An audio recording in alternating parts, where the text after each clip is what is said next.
Let's start exercise 5.1, which is based on the concept of continuity.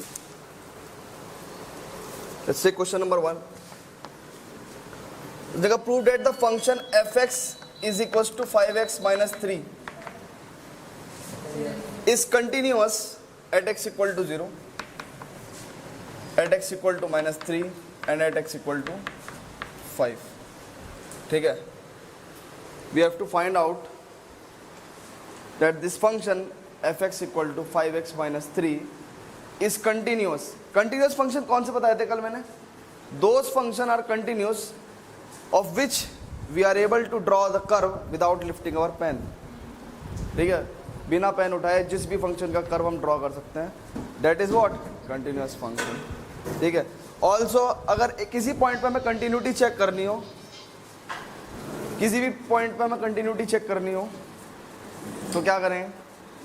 Left hand limit और right hand limit और function की value उस point पे क्या होनी चाहिए? इक्वल होनी चाहिए. हमने देखा था कि लेफ्ट हैंड लिमिट जब राइट हैंड लिमिट के इक्वल हो जा रही थी, लेकिन फंक्शन पे वो वैल्यू नहीं थी तो भी वो कंटिन्यूस नहीं था.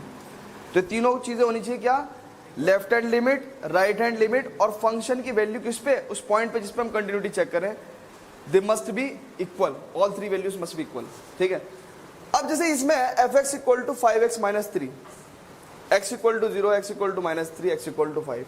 आप शो तो कर सकते हो. वैसे मैं आपको बता दूं, every polynomial function is continuous. Polynomial function is continuous in its domain. ठीक है? एट ऑल रियल नंबर्स क्या होते हैं? पोलिनोमियल फंक्शंस कंटिन्यूस होते हैं. ठीक है? तो ये क्या है? 1 डिग्री का पोलिनोमियल फंक्शन है, तो ये तो वैसे ही कंटिन्यूस है. तो 0 पे चेक करो, चाहे माइनस 3 पे चेक करो, चाहे 5 पे चेक करो, ये सब पे कंटिन्यूस होगा. और वैसे भी आप देख भी सकते हो. देखो, y equal to 5x minus 3, it's a straight line. It's a straight line. y equal to 5x minus 3, y equal to mx plus c form है, नहीं है? With the positive slope m कितना 5 और y इंटरसेप्ट माइनस 3. तो ये तो definitely इसकी equation किस तरह से बनी, कुछ आ रही बात समझ में? ठीक है? तो ये कंटिन्यूस होगा. 0, माइनस 3, 5 पे कैसे भी आप इसे शो कर सकते हैं. ठीक है? लेकिन इसे शो कैसे करेंगे? तो मैं एक पॉइंट पे शो करके दिखाता हूं आपको कैसे. देखो, शो करने का तरीका क्या था कि लेट एक्स पे चेक करते हैं. Let X equal to 0, limit X tends to 0 negative F X equals to limit X tends to 0 positive F X is equals to क्या? f0. ये बात समझ में आई? Left hand limit and right hand limit and the value of function at 0, all three values must be equal to अब देखो x 0 negative. 0 negative का मतलब क्या है? कि 0 के लेफ्ट में. ठीक है? तो देखते हैं limit x tends to 0 negative F x कितना होगा? Limit h tends to 0 f 0 minus h. देखो, h is a very small quantity which is tending towards 0 but not 0. तो 0 माइनस h, ये बात कल बता दी थी. तो f 0 माइनस h कितना होगा? देखो, 0 से लेफ्ट पे फंक्शन की डेफिनेशन क्या है? यही तो है. 0 के लेफ्ट में भी यही है, 0 के राइट में भी यही है और 0 पे भी यही है. ठीक है? तो क्या लिखेंगे इसे? माइनस एच, यानी कि जहां पे x था वहां पे क्या लिख देंगे? Limit h tends to 0 5 minus h minus 3. h को 0 रखोगे तो आप क्या आ जाएगा? Minus 3. Similarly limit x tends to 0 positive कैसे करोगे आप?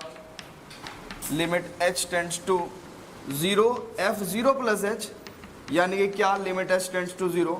अब देखो, 0 के बाद यानी कि 0 से ग्रेटर वैल्यूज पे फंक्शन की डेफिनेशन क्या है? अगेन वही वैल्यू है. तो क्या? 5 प्लस h माइनस 3, तो ये माइनस 3 आ गया. ठीक है? और फंक्शन की वैल्यू 0 पे चेक कर लो तो वो भी माइनस 3 है. तो क्या होगा? 0 पे left hand limit, right hand limit और आपकी f0, वो तीनों इक्वल है. अरे बात सुनिए, वैसे तो मैंने आपको पहले ही बता दिया था कि every polynomial function is continuous in its domain. क्या? पोलिनोमियल फंक्शन क्या होता है?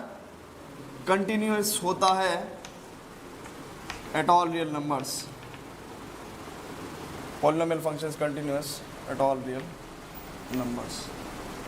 ठीक है, तो ये तो चेक करने की जरूरत भी नहीं थी, मैं पहले ही बता दे रहा हूँ, -3 पे भी कंटिन्यूअस होगा, 5 पे भी कंटिन्यूअस होगा।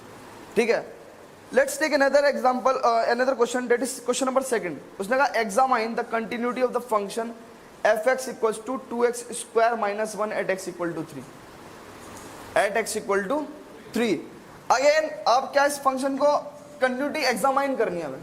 ठीक है, तो f(x) = अगर क्या है 2x² - 1 है, again a polynomial function of degree 2, किसी भी पॉइंट पे ले लो, 3 पे, 5 पे, 0 पे, कहीं भी ले लो। ठीक है, ये कंटिन्यूस होगा। ठीक है ना, कंटिन्यूस होगा नहीं होगा। वैसे ये है किस तरह का कर्व पता है कैसा बनेगा ये? अगर इसको ड्रॉ करेंगे तो क्या बनेगा? एक पैराबोला। देख रहे हो? नहीं तो समझ में आ रही बात? देखो कैसे y = x² = 4ay plus something बनेगा। अरे बात समझ में? तो ये क्या है? पॉलिनोमियल फंक्शन है, तो it is continuous at all real numbers. तो x = 3 पे भी क्या होगा? ये कंटिन्यूअस होगा। आई बात समझ में? Pause the video to note it down. So we have to check the continuity of given 4 functions in the question number 3rd. First one is f(x) = x - 5. It's a polynomial function, so it is continuous in its domain, है ना, at all real numbers. तो ये तो continuous है। अच्छा, f(x) second function क्या दिया हुआ है? 1/x - 5. It's a rational function, f(x) upon gx फॉर्म। ठीक है, this function will be continuous at except किस पे? At x = 5। तो x is not equal to 5 उसने दिया हुआ भी है। तो उसने खुद ही जब कह दिया कि x is not equal to 5, तो इसकी डोमेन तो पता चल गई, all real numbers at except क्या x इज इक्वल टू 5। तो x को 5 पे छोड़ के ये फंक्शन क्या होगा? कंटिन्यूअस होगा, क्योंकि ये कंटिन्यूअस तो क्या होगा? पूरा कंटिन्यूअस। तो x continuous at accept eight accept eight x = 5। वैसे ऐसे लिखने की जरूरत भी नहीं है, क्योंकि उसने खुद ही कह दिया x is not equal to 5। Third क्या है? x² - 25 upon x + 5। ये कितना है? x is not equal to -5। ठीक है, अब देखो एक बात सुनो, उसने ये फंक्शन दिया है, उसने ये फंक्शन दिया है f(x) = x² - 25 अपॉन x + 5। अगर ये इस फॉर्म में लेते हो आप, तो it is continuous at all the points of x accept eight x = -5, है ना। देखो x = जब -5 होगा तो नीचे वाला ही 0 नहीं होगा, ऊपर वाला भी 0 हो जाएगा, और 0.0 इंडिटरमिनेट फॉर्म। ठीक है, तो नॉट डिफाइंड हो जाएगा। तो इसलिए अगर इसमें x की वैल्यू -5 ना हो, x की वैल्यू -5 ना हो, तो ये सारी वैल्यूज पे क्या होगा? कंटिन्यूअस होगा। ठीक है, फंक्शन डिफाइन होगा, it will be continuous at all the points of x accept eight x = -5, because this function is continuous, this function is continuous. ठीक है ना? किस लॉजिक से कर रहे हैं हम? अभी हमने लिमिट वाला लॉजिक लगाया ही नहीं, तो किस लॉजिक से कह सकते हैं हम इसे? रीजन क्या दोगे? ये भी पॉलिनोमियल फंक्शन, ये भी polynomial function, this function is continuous, this function is continuous, तो f(x) upon gx will be continuous accept eight x = -5। जिस पॉइंट पर डिफाइन नहीं हो रहा उसे छोड़ के बाकी सब पे क्या होगा? कंटिन्यूअस होगा। अरे बच्चों चलो जी, लास्ट पॉइंट लेते हैं हम, mod x - 5। Modulus function is always continuous, always. कभी भी आपको मॉडुलस दिया जाए, आंख बंद करके कह दो क्या ये कंटिन्यूअस है। कैसे होगा? देखो ध्यान से, x = मॉडुलस x - 5 का ग्राफ किस तरह का होगा? x जब 5 होगा तो f(x) 0 हो चुका होगा, है ना। x जब 5 होगा तो f(x) 0 हो चुका होगा। तो ये इसका ग्राफ यहाँ पे सपोज दैट 5 है, तो इसका ग्राफ कैसा होगा? ठीक है, विदाउट लिफ्टिंग द पेन मैंने कर दिया, नहीं कर दिया? ठीक है, इट्स कंटिन्यूअस। ठीक है, तो ये थर्ड क्वेश्चन था। Pause the video to note it down. So let's check question number 5th. This is the function which is defined in 2 ways. For x is less than equal to 1, it is x, f(x) = x. and for x is greater than 1 fx equal to 5. We have to check the continuity of this function at these 3 points 0, 1 and 2. So let's check one by one. देखेंगे क्या at x equal to 0 क्या करना है हमें, left hand limit, right hand limit और f0. ठीक है, तो लेफ्ट हैंड लिमिट देखते हैं. Limit x tends to 0 negative fx क्या होगा, limit h tends to 0 f0 minus h. ये दो स्टेप तो याद रहते होंगे ना. चलो अब देखो जीरो के लेफ्ट में, ध्यान से देखो, जीरो के लेफ्ट में और जीरो के राइट में दोनों जो ही फंक्शन की वैल्यू यही है भाई. एक से कम पे फंक्शन की वैल्यू ये है ना, तो जीरो के लेफ्ट राइट में भी यही होगी. ठीक है, तो क्या रखेंगे, limit h tends to 0 0 minus h यानी कि माइनस h. ठीक है, रख दो वैल्यू 0 आ गई. ठीक है, माइनस 0 क्या होता है, 0 ही होता है. अच्छा, limit x tends to 0 positive fx, limit h tends to 0 f0 plus h, limit h tends to 0. 0 के बाद भी फंक्शन की डेफिनेशन क्या होगी. अच्छा, ये चीज समझ में आ रही है कि फंक्शन की डेफिनेशन, ध्यान से देखो, एक बात सुनो. For x is less then 1, suppose that x 1 है, लेस देन इक्वल टू 1 पे इससे और इसके इधर फंक्शन की डेफिनेशन बता रहा हूं मैं क्या है. x is less than equal to 1 पे फंक्शन की डेफिनेशन है fx इक्वल टू x. तो आप खुद सोचो, 0 यहाँ है तो 0 के राइट में भी यही डेफिनेशन होगी और 0 के लेफ्ट में भी यही डेफिनेशन होगी. ये चीज समझ में आ रही है ना. अब सुनो, तो ये कितना होगा, 0 प्लस h यानी कि प्लस h, और अगेन ये 0, और f0 कितना होगा, तो एक कंटिन्यूअस 0 पे तो है. ठीक है, अच्छा जी, at x equal to 1 check करता है. एट x इक्वल टू अगर 1 चेक करें, ये लिख देते हैं continuous.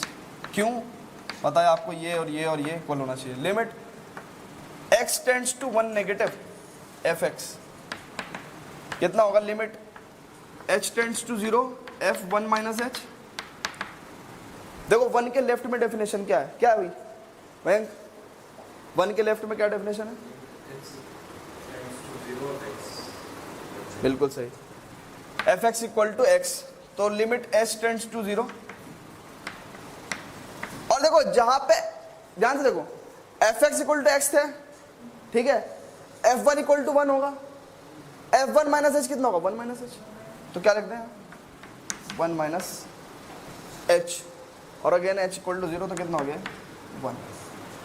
Limit x tends to 1 positive fx देखें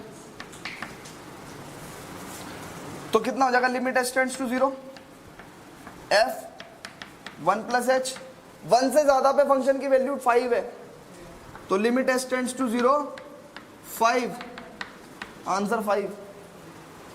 ठीक है, आई बात समझ में. लिमिट रख ही नहीं सकते भाई, कांस्टेंट, तो 5 आ गया, और ये दोनों आपस में इक्वल नहीं है, तो इसलिए 1 पे कंटिन्यूअस नहीं है, नॉट कंटिन्यूअस. एंड सिमिलरली आप ये क्या कर सकते हैं, x इक्वल टू 2 पे चेक कर सकते हो. x इक्वल टू 2 पे कंटिन्यूअस होगा नहीं होगा, है क्या, चेक करना पड़ेगा, और मैं देख के बता रहा हूँ कंटिन्यूअस है वो. देख के कैसे पता करते हैं, देखो मेरी बात सुनो, फंक्शन की कंटिन्यूटी पे शक वहां होता है जहां पे उसकी डेफिनेशन चेंज हो रही हो. 2 के लेफ्ट में भी 5 ही है और 2 के राइट में भी 5 ही है और 2 पे भी 5 ही है, तो क्या कितना सोचना तुम्हें. आपको समझ में आ रही है बात. हम फंक्शन की कंटिन्यूटी पे शक वहां करते हैं जहां पे उसकी डेफिनेशन चेंज हो रही है. मैं ऐसे क्वेश्चन को बिना करे देके बता देता कि 0 पे ये कंटिन्यूअस है, 1 पे कंटिन्यूअस नहीं है, और 2 पे भी कंटिन्यूअस है. क्यों, क्योंकि 2 के लेफ्ट में भी इसकी वैल्यू 5 होगी, 2 के राइट में भी इसकी वैल्यू 5 होगी, और 2 पे भी 5 होगी. ऐसी 0 के लेफ्ट में भी इसकी वैल्यू 0 होगी, 0 के राइट में भी इसकी वैल्यू 0 होगी, और 0 पे भी इसकी वैल्यू 0 होगी. आ रही बात समझ में. तो इस तरीके से हम क्या करते हैं, कंटिन्यूटी चेक करते हैं. लेकिन आप जो है शॉर्टकट मत लगाओ, पूरा अच्छे से प्रोसेस लगाओ. ठीक है, और इसका जो लास्ट पार्ट है, या